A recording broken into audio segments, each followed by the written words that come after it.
우리가 일반적으로 사사라고 생각한다면, 또한 사사가 나타난다는 것은 이스라엘 백성들에게 무슨 위기나 문제가 있을 때 하나님께서 하나님의 구원의 손길로 사사들을 택한다는 걸 잘 알고 있습니다. 물론 그 이전에는 이스라엘 백성들이 하나님께 불순종하였다는 것이 문제가 되겠지요. 그래서 위기가 닥치는 것이고, 또한 그 위기로부터 깨닫고 이스라엘 백성들이 회개하고 하나님의 도움의 손길을 구하면 하나님께서 사사를 세워주셔서 그 사사를 통해서 문제를, 위기를 해결해 주신다는 그러한 공식을 우리는 잘 알고 있습니다. 그런데 오늘 본문에는 그러한 것과는 조금 어긋나는 사사들이 나타납니다. 우리가 읽은 돌라라든지 아니면 야일 같은 사사는 오늘 본문에 분명히 기나긴 시간 사사로서의 역할을 감당했다는 내용이 나오는데, 이스라엘의 어떠한 위기 때문에 이들이 나타났다는 얘기가 나오진 않습니다.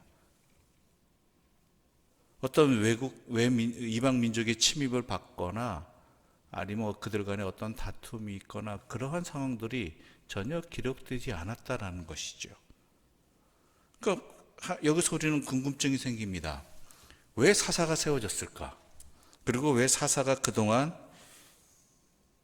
이 기나긴 시간 동안 둘라를 통해서 23년, 야일을 통해서 22년, 도합 45년 동안 왜 사사를 통해서 하나님은 이스라엘 백성들을 다스리게 하셨을까라는 생각이 드는 것이죠. 위기가 없는데, 이방 민족의 침입이 없는데. 그런데요, 우리가 분명히 알아야 될 것은요, 하나님께서 사사를 통해 이루시고자 하는 것이 무엇인가라는 것입니다. 사사를 사용하셔서 하나님께서 회복시키고자 하시는 것이 뭐냐라는 것이죠. 우리는 위기의 상황 속에서 하나님의 사사가 등장하는 그러한 일들, 그래서 그 사사를 통해서 하나님의 놀라운 기적의 역사가 되는 사건들을 너무나 봐왔기 때문에 사사라면 당연히 이것과 연결된다는 것이죠. 위기의 상황, 그리고 그 문제의 해결. 특히 그 위기의 상황들이 이방 민족의 침략, 이스라엘의 압제받음, 이런 것들만 생각한다는 것이죠. 아닙니다. 분명히 알아야 할 것은 하나님께서 사사를 통해서 문제를 해결해 주실 때 이스라엘에게 결국 하나님께서 이스라엘 백성들에게 이루시고자 하는 것은 문제 해결이 아니라 진정한 문제 해결. 그게 뭐겠습니까? 하나님께로 돌아오는 것이라는 것이죠. 즉 오늘 본문에 나타난 두 사사, 돌라와 야일 때에도 이때도 하나님께서 보시기에는 이스라엘 백성들의 커다란 위기라는 것이죠. 이스라엘 백성들 앞에서는 이 도합 45년 동안 평화로운 시기였습니다. 외국적의 침입이, 이방 민족의 침입이나 압제가 없었던 때입니다. 그런데 뭐가 문제냐? 6절 말씀 함께 읽어볼까요? 6절입니다. 함께 읽어보겠습니다. 이스라엘 자손이 다시 여호와의 목전에 악을 행하여 바알들과 아스타롯과 아람의 신들과 시돈의 신들과 모압의 신들과 암몬 자손의 신들과 블레셋 사람들의 신들을 섬기고 여호와를 버리고 그를 섬기지 아니하므로. 다시라는 표현이 나옵니다. 즉 이스라엘 백성이 또다시 이러고 있다는 것이죠. 즉 이스라엘 백성들이 하나님께서 허락해 주신 이 45년간의 평화의 시간 동안 하나님께서는 사사를 또 허락해 주셨는데, 그 사사를 통해서 하나님을 바라보는 것이 아니라 그 평화에 취해서 하나님을 떠났다라는 것입니다. 하나님 죄악에 또 다시 빠져들었다라는 것이에요. 이것이 이스라엘의 큰 위기라는 것입니다. 돌이키지 못함이라는 것이죠. 여기서 우리는 분명히 알아야 될 것이 있습니다. 하나님께서 사사를 세워주신 것은요, 그 사사를 통해서 기적적인 그들의 압제와 고통의 자리가 해결되었다? 아닙니다. 물론 그런 은혜를 주시지만요, 진정으로 하나님께서 원하시는 것은 이 사사를 볼 때, 사사를 세우셨을 때 그 사사를 통해서 하나님을 바라보라는 것입니다. 하나님을 바라보라는 것, 하나님을 깨달으라는 것입니다. 즉 전쟁의 상황이건 압제의 상황이건 그런 게 없어도 하나님을 떠나버리는 그 상황이, 하나님을 생각하지 않는 그 상황이 문제라는 것입니다. 우리 또한 신앙의 자리도 마찬가지입니다. 우리에게 신앙의 위기는, 우리 그리스도인의 위기는요, 내게 어려움이 닥치거나 근심의 기도 제목이 생겼을 때가 위기가 아닙니다. 엄밀히 말하자면 우리의 진정한 위기는요, 하나님을 생각하지 않을 때입니다. 하나님을 깨닫지 못할 때입니다.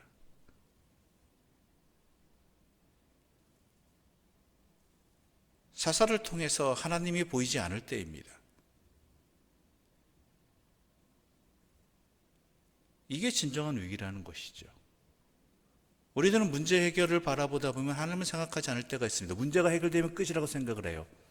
그런데 그 문제를 통해서 역사하시는 하나님을 깨닫지 못한다면 문제가 아무리 해결되어도 소용이 없다는 것이죠. 또한 아무 일 없을 때는 하나님을 생각하지 않습니다. 그러나 그것은 진정한 평화가 아닙니다. 나에게 또 다른 심각한 위기가 생기는 것이죠. 내 영혼이 썩어 들어가고 있는 것입니다.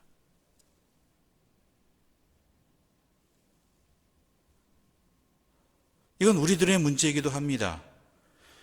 평화를 때 진짜 하나님이 가져주신 평화에 취해서 하나님 생각하지 않고, 문제가 있을 때는 그 문제의 해결에만 목적을 두고 문제가 해결되면 하나님 외면해 버리죠. 하나님, 제가 이 문제 해결해 주시면 이렇게 신앙생활 하겠습니다. 이렇게 돌이키겠습니다. 그러나 그것이 작심삼일이 되어버린다는 것이죠. 예전의 모습으로 돌아가 버린다는 것이죠.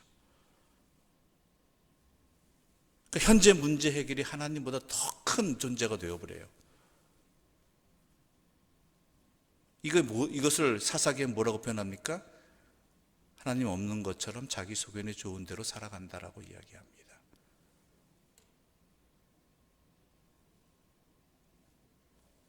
문제 해결 또한 현안 해결에만 관심을 가진 사람들은 하나님을 내 도구로 삼아요. 내 문제를 해결해 주는 도구일 뿐이에요. 하나님을 하나님으로 섬기지 않는 것입니다.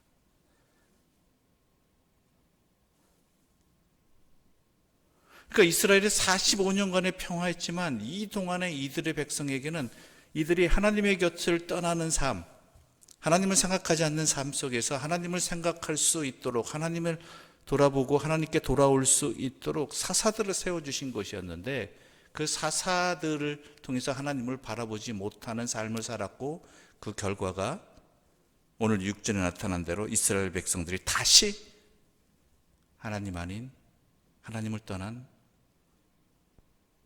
이방신들을 섬기고 우상신들을 섬기는 그 삶으로 돌아갔다라는 것입니다.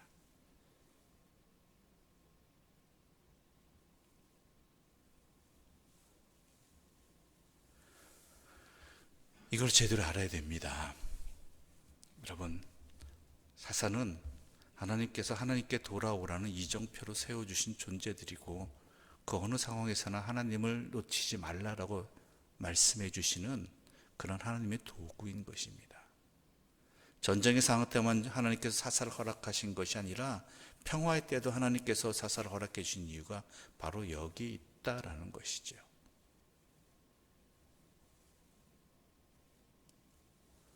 여러분, 우리는 이것이 훈련되어야 되고 놓치지 말아야 되는 것이 있습니다. 문제 해결에서 내 시선을 넘어서서 그 모든 것들을 주관하시는 하나님을 바라보는 신앙의 자리를 항상 놓치지 말아야 되고, 그 어느 상황에서나 하나님의 뜻을 구하고 주의 뜻대로 살아가고자 하는 그 신앙을 우리가 분명히 가져야 한다라는 것이죠. 그게 우리의 살 길이기 때문입니다. 우리를 향하신 하나님의 뜻이기 때문입니다. 그건 놓쳐버리면 하나님께서 사사를 허락해 주셨어도 그 사사를 통해서 제대로 깨닫지 못하게 되고, 또한 그 사사가 그것을 깨닫지 못하면 하나님의 도구로서 역할도 제대로 감당하지 못하게 되는 것이죠. 여러분, 하나님께서 우리에게 때로는 시련을 주시기도 합니다. 그러나 그 일에 대해서 그 시련들이 마음 아파하시는 하나님의 뜻이, 그 하나님의 사랑이 그 안에 담겨 있고 돌아오기를 기다리는 아버지의 심령이 그 안에 있습니다.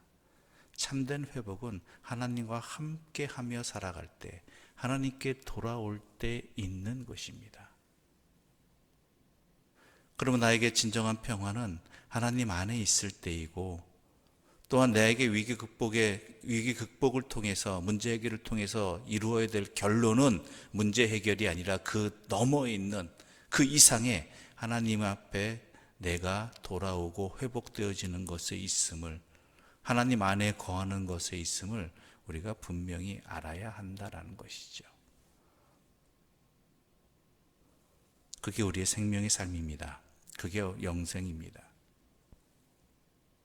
여러분, 다시 한번 말씀드립니다. 위기의 상황에서건 그 어떤 상황에서건 하나님을 항상 놓치지 않고 하나님과 함께하는 그 삶을 누리시길 바라고, 지키시기를 바라고, 전하시기를 바라겠습니다. 그리고 우리에게 벌어지는 모든 상황들을 통해서도, 또한 우리에게 허락해 주신 모든 하나님의 사람을 통해서도 그 사람이나 그 상황만을 바라보는 것이 아니라 하나님을 바라볼 줄 아는 지혜로운 자들 되시기를 바랍니다. 그것이 하나님의 뜻이고 하나님의 사랑입니다. 기도드리겠습니다.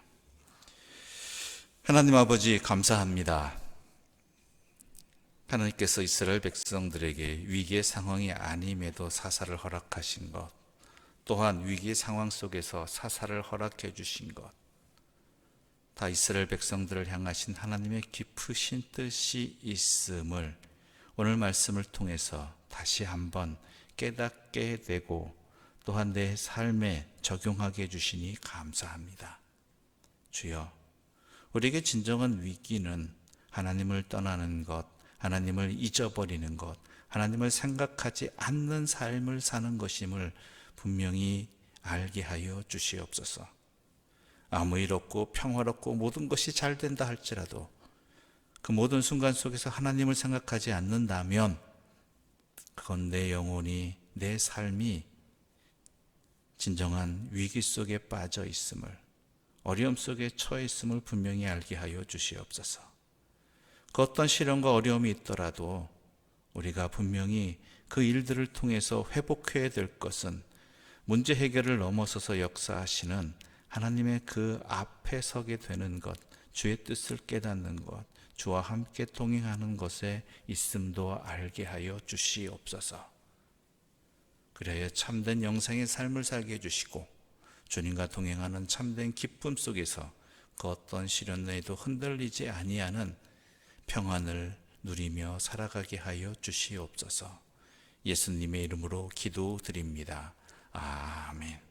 하늘에 계신 우리 아버지, 아버지의 이름을 거룩하게 하시며 아버지의 나라가 오게 하시며 아버지의 뜻이 하늘에서와 같이 땅에서도 이루어지게 하소서.